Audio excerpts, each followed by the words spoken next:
네, 안녕하세요. 건강헬스TV입니다. 먼저 클릭해주셔서 정말 감사합니다. 오늘은 모든 사람이 왜 구충제를 먹어야 하는지 그 이유하고 현재 우리들이 일상 속에서 기생충이 어떻게 감염되는지에 대해서 영상으로 소개해 드리려고 합니다. 지금 보시는 영상은 중국산 고춧가루의 실체를 영상으로 보고 계신 건데요. 정말 충격적이고 믿기지가 않는 영상이네요. 네, 보시면은 쥐들이 날뛰고 있는 가운데 작업을 하고 있는데요. 아니, 저 작업자들 저거 사람 새끼 맞아요, 저거? 진짜 저걸 제가 먹었다고 생각하니까 저는 두 번 다시는 중국산 김치는 못 먹을 것 같아요. 네, 영상 끝까지 보시면은 우리나라의 어떤 김치하고 고춧가루가 사용되는지 그 실체를 알게 되실 거고요. 그 이름하여 바로 쥐똥김치란 걸 아시게 되실 거예요. 이 외에도 우리가 왜 기생충에 감염되는지 그 통로가 어딘지 영상으로 바로 만나보시죠. 기생충이란 다른 생물체의 몸속에서 먹이와 환경을 의존하여 기생생활을 하는 무척추 동물을 말하는데요. 그 종류 또한 다양해서 하나의 기생충 종류만 하더라도 수천 종류에 달합니다. 글로벌화된 국제 환경과 해외 여행객의 증가가 오히려 기생충 감염에서 자유롭지 못하게 하고 있는데요. 아프리카나 동남아 등 주로 비위생적인 환경에 노출되면 감염되기 쉬운 말라리아도 역시 기생충 감염에 의한 것입니다. 말라리아 원충에 감염된 모기에 물리면 40도 이상의 고열이 나면서 심하면 사망에 이를 수도 있는데요. 이외에도 우리를 위협하고 있는 기생충에는 어떤 것들이 있을까요? 현재 우리나라에서 감염률이 가장 높은 기생충은 바로 간흡충입니다. 흔히 간디스토마로 불리는 이것은 주로 민물고기를 날로 먹을 때 감염되는데요. 우리나라에서는 낙동강, 섬진강 등에서 높은 발생률을 보이고 있습니다. 간흡충은 1에서 2.5cm의 작은 벌레로 주로 담도에 숨어 산다고 합니다. 그 간흡충에 감염된 사람의 간 조직입니다. 간흡충은 지금 담도가 이렇게 구멍이 이렇게 뚫려 있죠. 네. 그 구멍 속에 이렇게 들어 있어요. 해충처럼 밖으로 나올 일은 절대 없겠죠? 간흡충은 우리가 민물고기를 회로 드실 때에 감염이 되고 1 내지 2cm 정도 되는 성충이 담도에 기생을 해서 병을 일으킵니다. 담도를 폐쇄하기 때문에 폐쇄성 황달을 일으키고 소화불량과 간이 커지는 그 간 종대를 일으키고 간혹 간경변으로까지 진전하기도 합니다. 개의 대변을 통해서 감염되는 개회충, 즉 톡소카라는 인수 공통 기생충이기 때문에 더욱 위험합니다.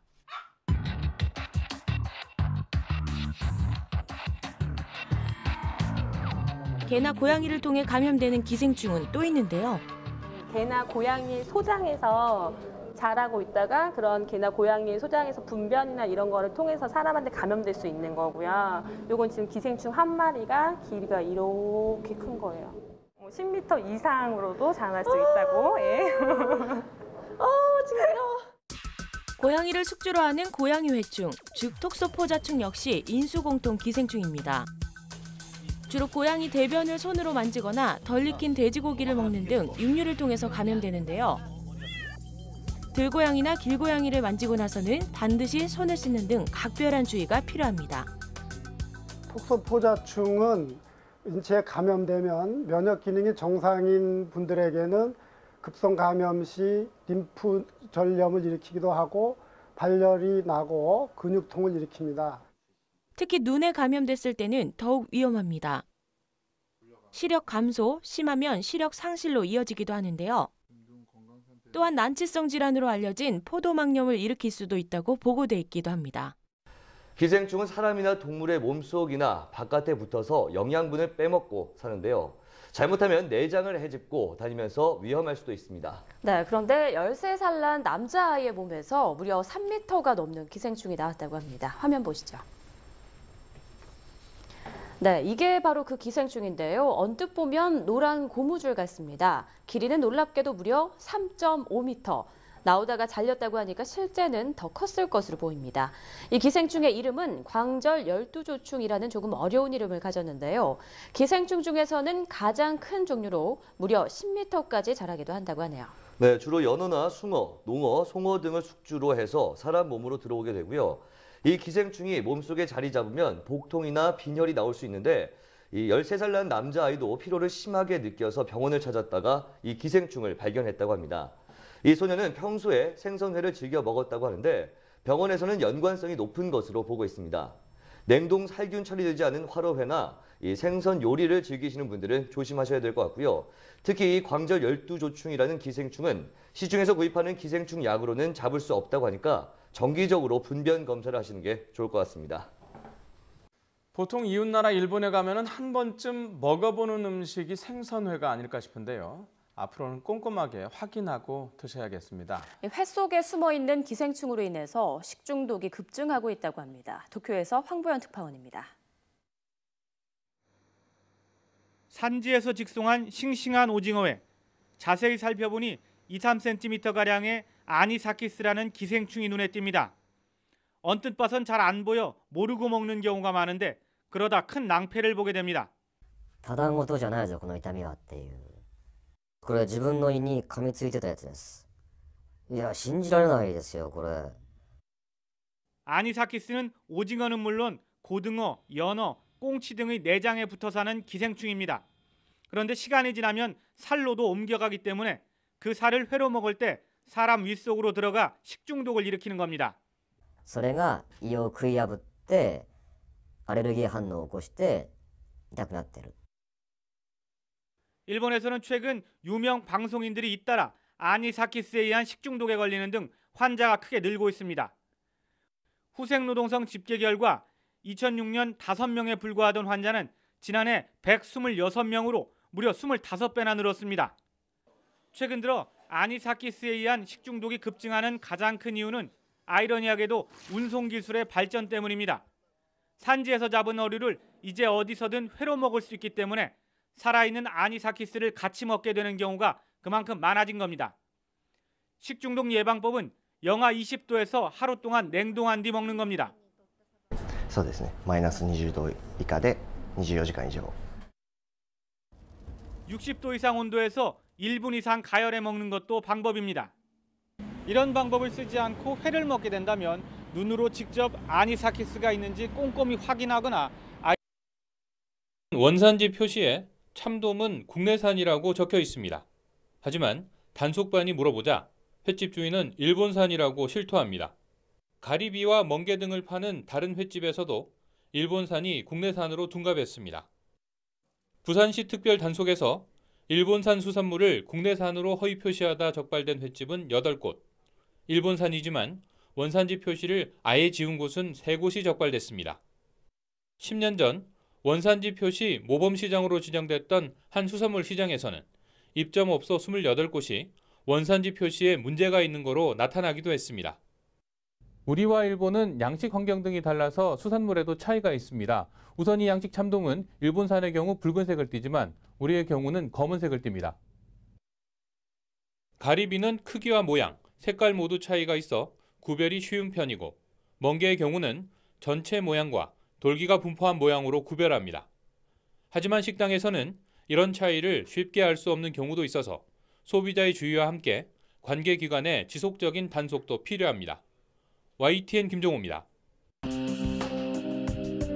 네, 사진에서처럼 돼지고기는 반드시 꼭 잘 익혀서 드시고요. 그리고 소, 육회, 또 특히 생간 이런 거 절대 드시지 않기를 바랍니다. 미국 맥도날드에서 샐러드를 먹고 기생충 감염 증세를 보인 환자가 10개 주에서 163명으로 늘었다고 미국 식품의약청이 밝혔습니다. 지난 5월 미국 중부에서 감염 환자 45명이 처음 보고됐고 미주리와 미네소타 등으로 확산됐습니다.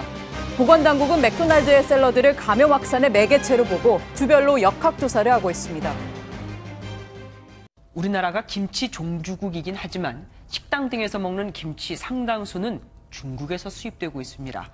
지난해 우리나라에 수입된 중국 김치는 대략 29만 톤.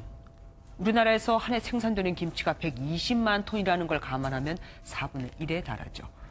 식품의약품안전처가 우리나라에 수출하는 중국 김치 제조업소 87곳에 대해 현지 실태 조사를 했는데 그 보고서를 MBN이 단독으로 입수했습니다. 그 내용을 보면 유통기한을 안 지킨 것 같은 건 양반입니다. 김치 재료와 원료 위에서 쥐똥이 발견되는 등 끔찍한 곳이 무려 25곳이나 됐거든요. 문제는 이들 업체에서 생산된 김치가 여전히 수입이 되고 있다는 겁니다. 게다가 식약처는 통관 절차를 거치니 괜찮다고 합니다. 최형규 기자가 단독 보도합니다. 지난 8월 식약처가 실시한 중국의 한 김치 공장 현지 실사 보고서입니다. 사진까지 첨부해 자세하게 작성했습니다. 그런데 위생 상태를 다룬 보고서에서 유통기한이 지난 원료를 사용했고 심지어 쥐의 흔적인 쥐똥이나 쥐굴이 확인됐다고 기재했습니다. 김치사 점검을 했을 때 위생적으로 위협한 부분도 있는 업소도 있었고 이뿐만이 아닙니다. 김치를 다 만든 완제품 역시 유통기한이 지났다고 표기하고 보관 상태도 엉망입니다. 이 제조업소는 결국 부적합 판정을 받고 수입 금지됐습니다. 모두 25곳이 적발돼 19개 업체가 개선 필요 처분을 받았고 6개 업체는 심각한 상태로 판단돼 수입 금지 처분을 받았습니다. 문제는 이들 수입 금지 처분을 받은 6개 업체가 지난 5년 동안 한국에 수출한 김치는 2만여 톤에 달하는데 식약처는 아무런 문제가 없다는 입장입니다. 충분히 안전관리를 하기 위해서 통관 단계든 유통 단계든 저희들이 관련 규정에 따라서 철저히 검사를 하고 통관 단계에서 검역을 하니 괜찮다고 말을 한다면 이런 비위생적인 공장에서 제조된 김치를 국민들이 먹어도 좋다는 소리와 다름없습니다. 87개 업체 가운데 11곳은 실태조사도 하지 않은 것으로 나타나 중국산 김치의 위생 상태에 대한 보다 철저한 관리가 필요하다는 지적입니다. MBN 뉴스 최영규입니다.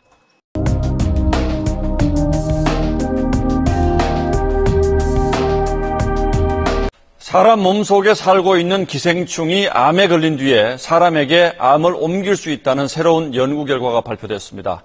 그동안은 알지 못했던 새로운 유형의 암 발병 경로여서 세계의학계가 주목하고 있습니다. 정성진 기자가 설명하겠습니다.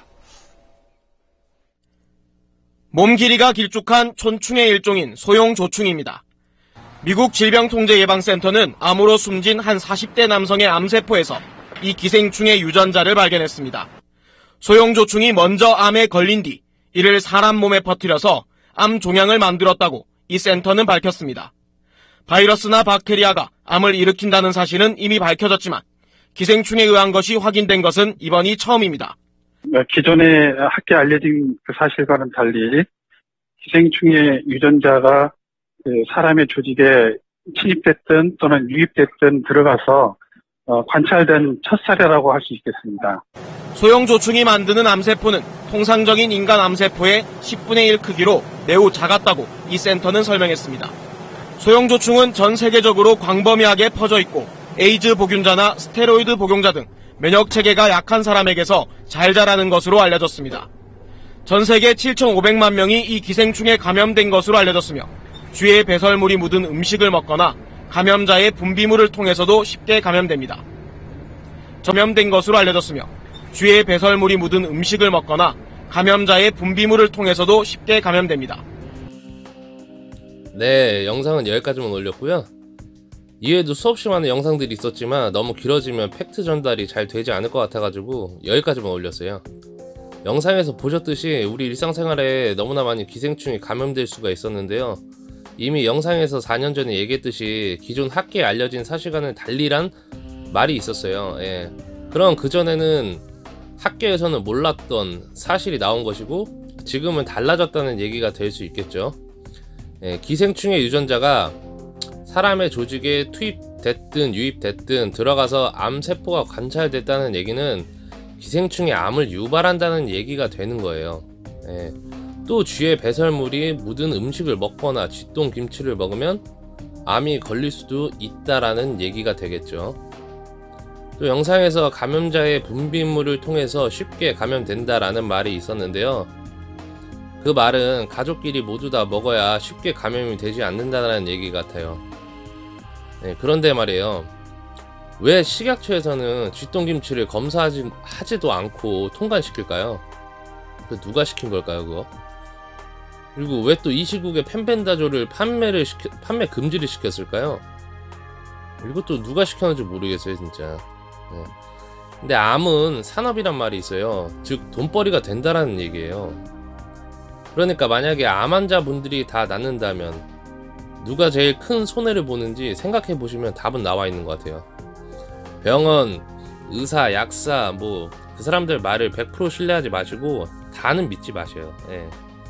직접 공부도 해보시고 직접 드셔보기도 하시면서 효과를 보시는 게 제일 좋은 방법인 것 같아요, 제 생각에는. 그리고 이미 기생충 관련된 암 그 논문이나 자료, 그 다음에 임상 시험 뭐 다 나와 있어요. 지금 현재는 임상 시험 중에 있는 그런 업체들도 있고요. 근데 뭐 기생충 관련돼서 암 뭐 이런 말들을 부정하는 사람이 있다면, 예, 그 사람들은 그냥 다른 어떤 이득의 단체, 예, 그냥 거르시는 게 맞다고 저는 생각해요. 예. 또 부작용 때문에 고민하시는 분들이 계시면은 걱정하지 마시고 그냥 드셔도 될 것 같아요. 그 구충제 보시면은 그 복용 방법이 나와 있는데 그 용량으로는 인체에 흡수되는 게 굉장히 낮아요. 그래서 그 인체는 무해야 하나 그 기생충에는 이제 그 약들이 효과를 발휘하게 되는 거죠. 예.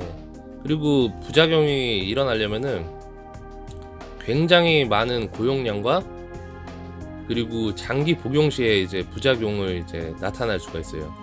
안심하셔도 돼요. 이 소량 드실 경우에는. 네, 그리고 주변에 구충제를 아직 복용 안 하신 분들이 계시거나 뭐 그 안 먹어도 된다고 하시는 분들 좀 있잖아요. 네, 그분들께 꼭 이 영상 보여주시면서 반드시 먹어야 된다는 거. 그래서 꼭 좀 이 영상 좀 그 지인분들이나 아시는 분들한테 꼭 좀 공유를 해주시기를 부탁드리겠습니다. 예. 내 가족부터 살리고 그렇게 살자고요. 예.